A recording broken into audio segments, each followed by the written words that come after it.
Okay, Ramblers, let's get rambling. Hi, everybody. Hi, Dr. Nick. Some dumb guy here. Welcome back to part 2 of My Year in Movies 2024 edition, ranking every movie I've seen in the theater for the year. And we are going to get the ball rolling. Going back to September 20th of last year, we have directed by Alexander Aja. I hope I'm pronouncing that correctly. This is the Halle Berry vehicle thriller, horror, supernatural, paranormal extravaganza. I don't know. It's called Never Let Go. Movie, once again, great premise, poorly executed, hit and miss, sloppy all over the place. However, there are two boys in this movie. Percy Daggs IV, impressive lineage, and Anthony B. Jenkins. I didn't know these boys. These two boys stole the show and gave Halle Berry a run for her money. I mean, she's respected as a great actress. However, didn't really find anything compelling, particularly about this performance. However, what we do have is a compelling kitty. She heard me talking, she came a running, and here she is to make her obligatory cameo in my video. Say hi, sugar. Hey, hi. You just don't look very happy, do you? You're not even purring for me, huh? Okay. As you were. Toy. Go get it. So, kitty fur.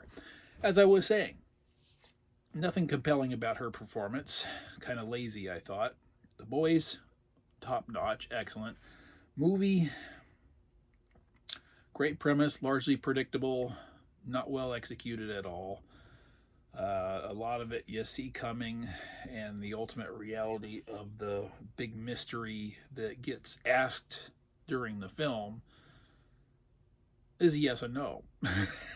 So, I don't know.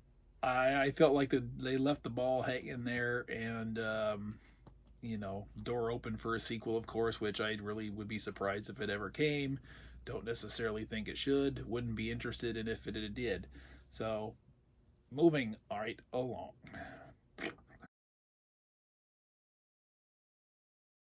Traveling back a little bit further to April 5th, we have the film directed by Arkasha Stevenson in a prequel called The First Omen. I had never, to my knowledge, seen an Omen film. It is possible I saw the original film when I was a kid. Not entirely sure one way or the other. Don't have any real recollection of any of these films. However, I do have, I guess, a cultural awareness of their existence. Decided I'd give this one a shot for reasons. Don't know exactly why. Don't know what my motivation was. I was bored. Utterly, completely bored. Didn't care. Don't know why I was there. Didn't think of getting up to leave. Didn't really think much about anything. I was just there, guy staring at a screen, wondering what and why. I don't know. And I just got a notification on my phone from eBay.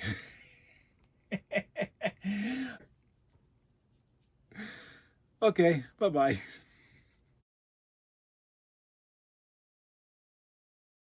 March 1st, directed by Denis Villeneuve.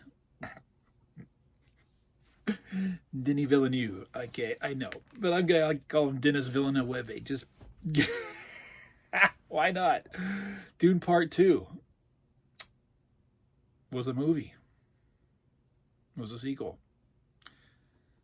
I'm a huge Dune fan. I've read the novel twice. I've read the entirety of Frank Herbert's 6-novel series. I've read 2 of the Dune prequels written by son Brian Herbert. I love the Dune universe. I've seen and own every adaptation of the films. Dune Part 1, tried watching it 3 times. I've fallen asleep all 3. Dune Part 2, did not fall asleep. Not sure why. Cinematography's great. It's a beautifully shot film. It completely failed on every level as far as an adaptation goes. In setting up lore, in setting up world building, in taking, I don't know, just the significance of what the world was built on. And yes, I'm petting my kitty. It just wasn't there. I struggle, being familiar as I am with it, to understand how people who have not read the novel can follow the film at all. I mean, either part.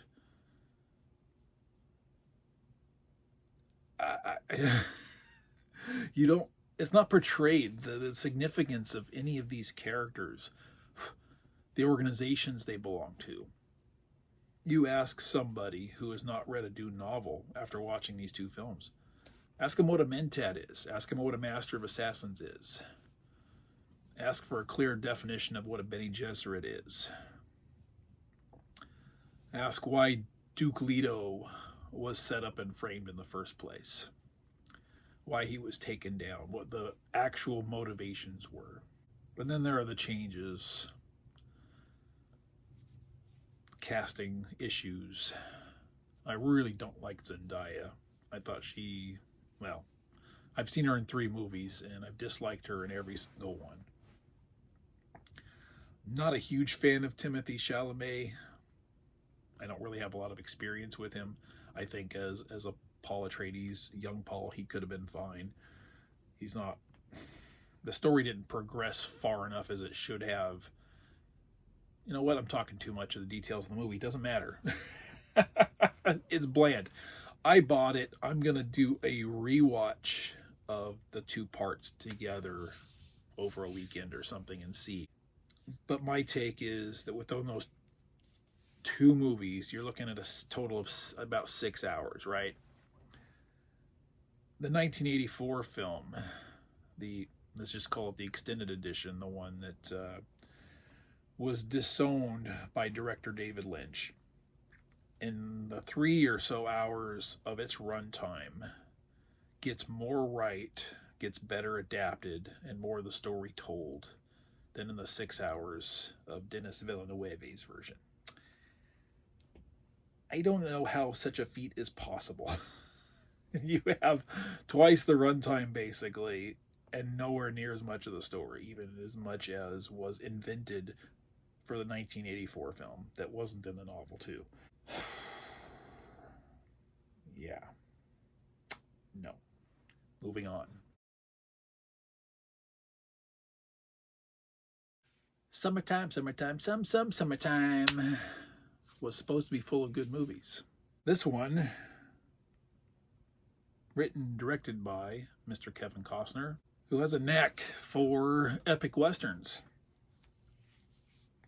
Well, he dropped the ball this time. Horizon, an American Saga, Chapter 1. Now, you want to talk about a movie with great cinematography that's filmed beautifully. It has a cast that, you know, you would really want to see get together. And then you want to throw them into a disjointed 25% storyline, a narrative that is so choppy and spread out over the course of, what is this movie? 3 hours. 3 hours. I don't feel like I really got to know half of the cast or half the characters. Maybe had he chose to stick with each character or storyline separately for longer or for less, I don't really know. A lot of people said that this particular film, the first of a planned 4 parts, would have been better as a miniseries. I tend to agree with that, I think. Parts 1 and 2 were filmed consecutively. Part 1 failed so badly in the box office that the theatrical release for like a month and a half later of Part 2 was completely scrapped. As yet, there's no release date theatrically or streaming for the second part. And it's a shame because with further addition, maybe a little bit more fleshing out of the story, it's possible it could have gained momentum. But when you're introducing new characters and storylines, 2.5 or so hours into the movie already. This is the first part, when I would think that everything should have been established by then. I think that's a problem. When you get to the very tail end of the movie and you put together a sizzle reel that's apparently a preview of the second part, but you don't know that because the film doesn't tell you so, and it takes you half of it to figure that part out, you've got another problem. I don't understand. Kevin Costner is actually a rather brilliant filmmaker. I mean, you watch your Dances with Wolves, you watch your Open Range. These are both epic westerns that he did that are, in essence, perfect films, and neither one are short. I don't know. I'm sorry. Yeah, I bought it. Again, I'm going to rewatch it. I'm going to give it another try, but I guess this is the part of my ranking where I'm in this area of cool premise, great potential, results, and hopefully we get over that hump soon, huh?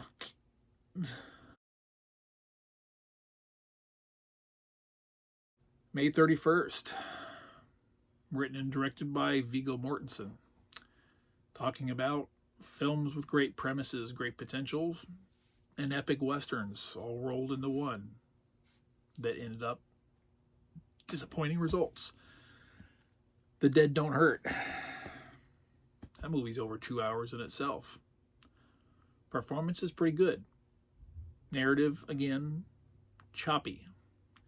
It's one of those films that's got a bouncing timeline thing going on. I'm starting to get worn out on those. I really am. They're either, they're either exhausted at this point, I think, or people have forgotten how to do them well enough to keep things engaging. Because I find in recent attempts to do it, that each time it happens, I get taken out of the narrative. Now, whether it's the whole bouncy ball back and forth choppiness or the stones on a pond, there needs to be a fluidity, a continuity, something to keep you going despite the jarring jumps in time.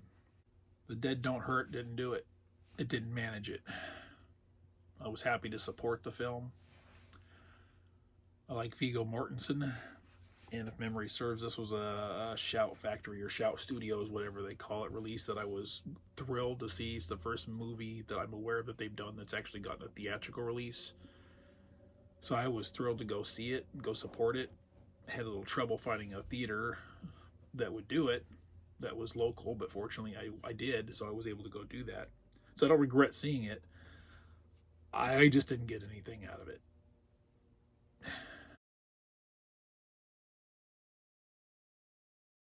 April 12th, a film written by and directed by Alex Garland. Continuing the theme of fantastic premises, poorly executed. We're talking about Civil War. This is a movie that had tremendous potential. Could have had a lot to say about society, about culture, but played it so safe, it didn't say anything at all. It didn't put us in a world that was believable, under conditions that were believable. A nation, our own, that is torn apart and fighting within itself, utilizing alliances that never would occur. A particular faction within this Civil War is an alliance between California and Texas. Two diametrically opposed entities as a whole. And also geographically separated so far that how could these two entities align and ally with each other to be able to be effective within that alliance? Doesn't really make a whole lot of sense to me. I found Civil War to be lifeless, not tense at all. Some nice moments. I didn't dislike Kirsten Dunst's performance or character in the film. It wasn't immersive. And for something like this, it really should be. It didn't make me think, and for something like this, it really should. It didn't represent any foreseeable reality, and for something like this, it absolutely has to. So, sorry, Civil War. No.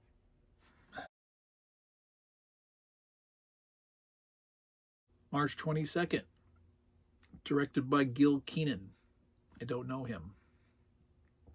Representing a franchise in decline. We're talking Ghostbusters Frozen Empire.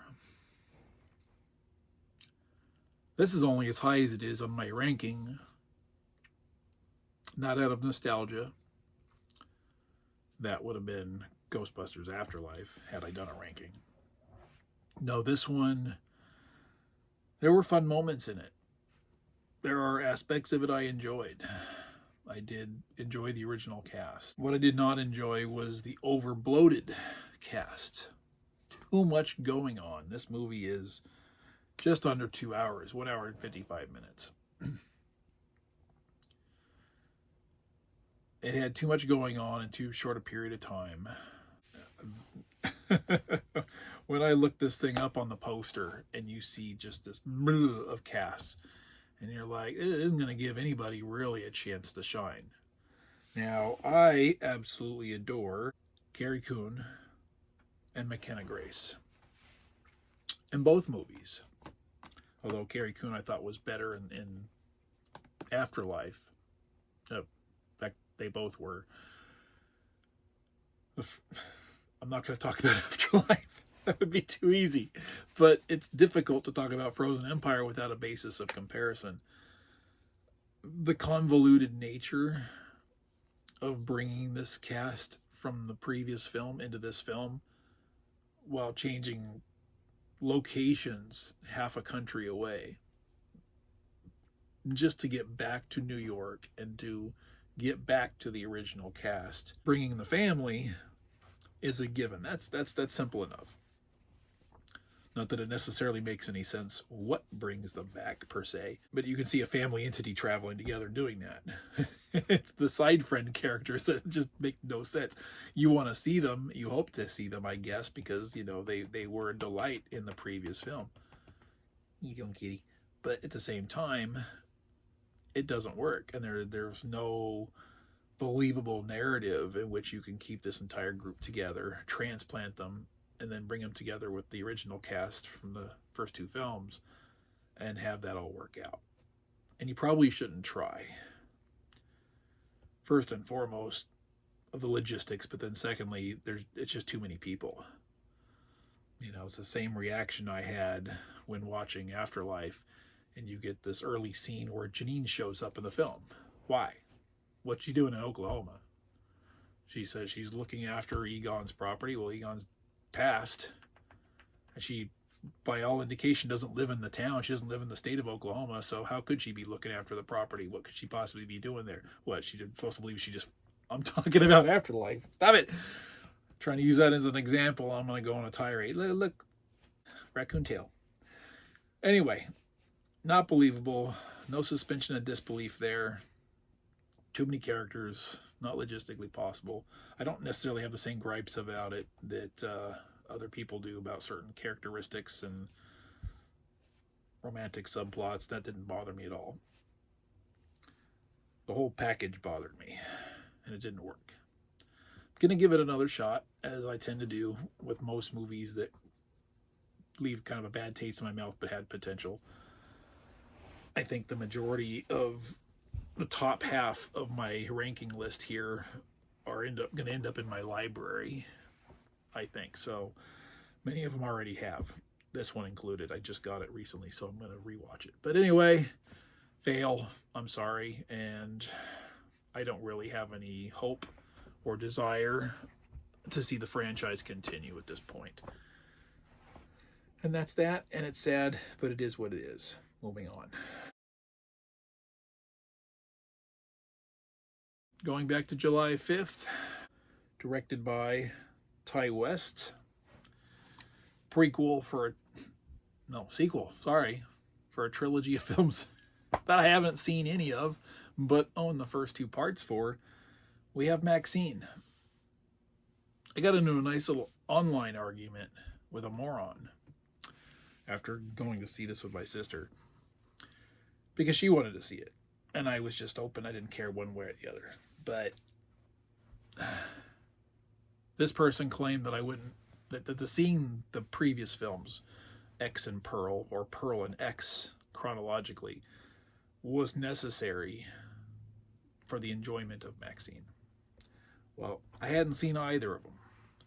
Every bit of Maxine made sense to me. I was able to follow the narrative without any problem whatsoever. There were no questions. There was no confusion. Maxine was fine. That's it.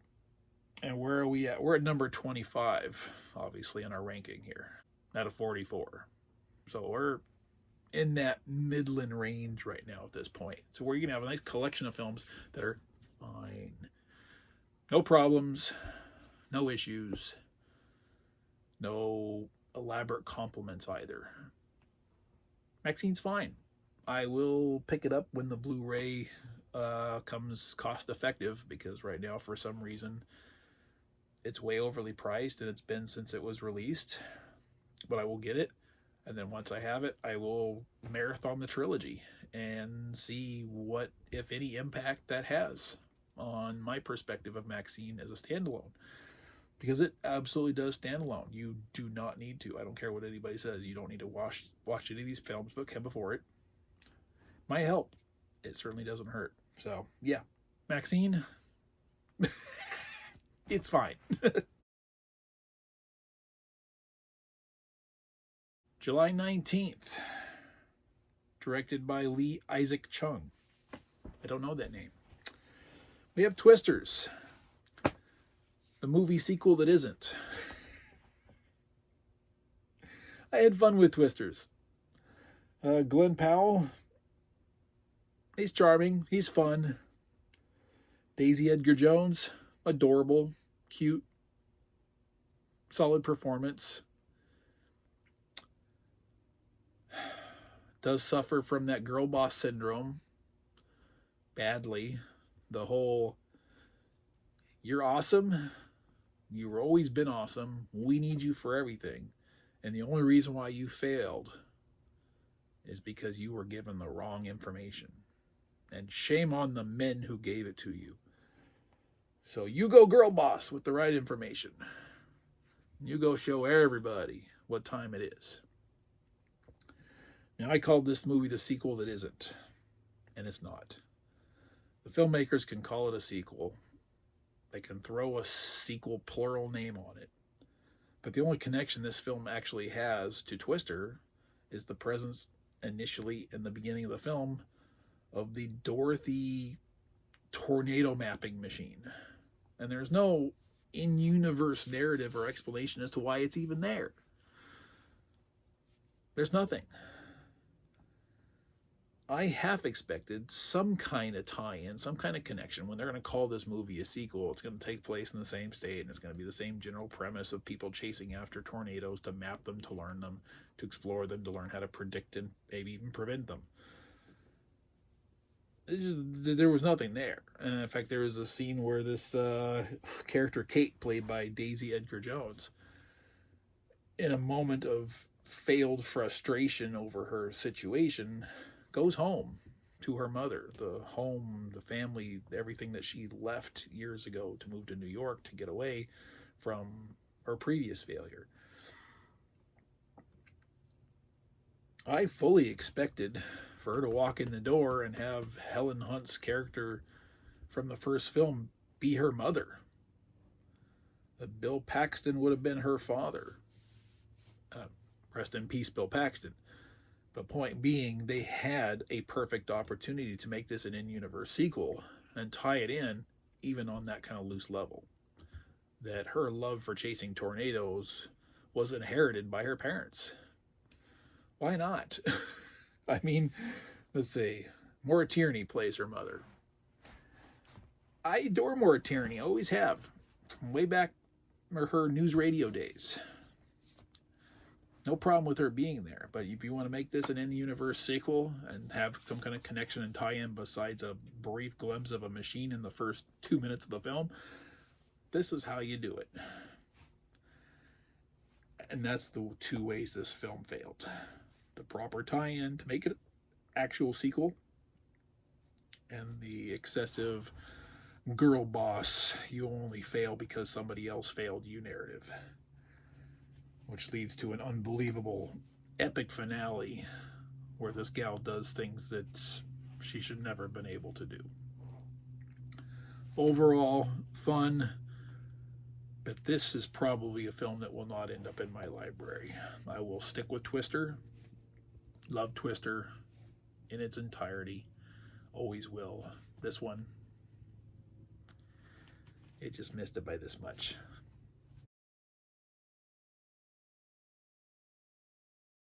December 6th. Directed by 3 people. I don't know if I've ever seen that before. Evan Johnson, Galen Johnson, and Guy Madden. Also written by the 3 of them. This movie's got an all-star cast. Cate Blanchett. Charles Dance.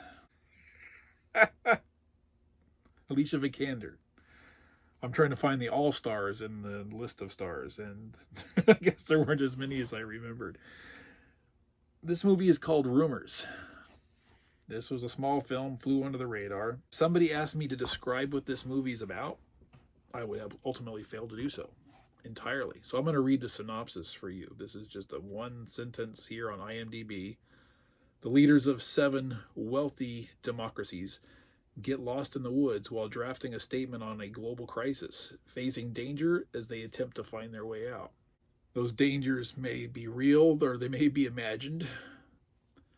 The world may have fallen into an apocalyptic state while they're out in the woods, or it may not have. If it did, we don't know how or why or what, because none of it makes any sense. There's a hint of zombie-ness. But there's also an 8-foot human brain hiding under a tarp in the middle of the woods. And these people may or may not have defeated what transpired while reading a draft of their statement on the current global crisis that remains unnamed for the movie. This is funny. All the more so because Charles Dance basically plays Joe Biden, because he plays the American president. And he often talks nonsense, and he often falls asleep randomly in the middle of anything that's going on. I still don't know if I like this movie or not. I will probably buy it because I think I have to see it again. I have to rewatch it. I have to process it. But of all 44 films I saw this year at the theater, this is by far the strangest. Hands down, no competition. Check it out. I just gotta say, I can't recommend the movie, but I still recommend people see it because sometimes you just got it. On November 8th, Hugh Grant manifested his boredom with being typecast and playing the same kind of role. In Scott Beck and Brian Wood's religious horror thriller Heretic, which is 2/3 a great movie and 1/3 a complete clusterfuck. Yeah. The first third of this film, I guess, is a really cool psychological thriller. It's a film that manages to keep its audience intrigued through conversation, debate, discussion over religion, belief, faith, and the origins of religion, as well as their many shared tenets and histories. When it becomes a psychological game, it's still fine. It's tense. It loses a little bit of its engagement. But in the third act, once again, ball dropped. The first 2/3 of this movie, the strengths being carried for the rest of it In the cast, which you have Hugh Grant before mentioned, and you have Sophie Thatcher and Chloe East, all giving great performances. But there are events transpiring that are utterly impossible under the circumstances to be happening. And there's no rhyme or reason. There's no explanation. There's no mental gymnastics that can make any of that possible. It's up to you, the viewer, to decide or not whether you're going to be aware of those facts, because it's undeniable they cannot actually occur. Will you as an individual catch those events and recognize them for what they are, or will you be so immersed that your disbelief is suspended? Mine was not, and that's where the movie failed for me. 2/3 yay, 1/3 nah.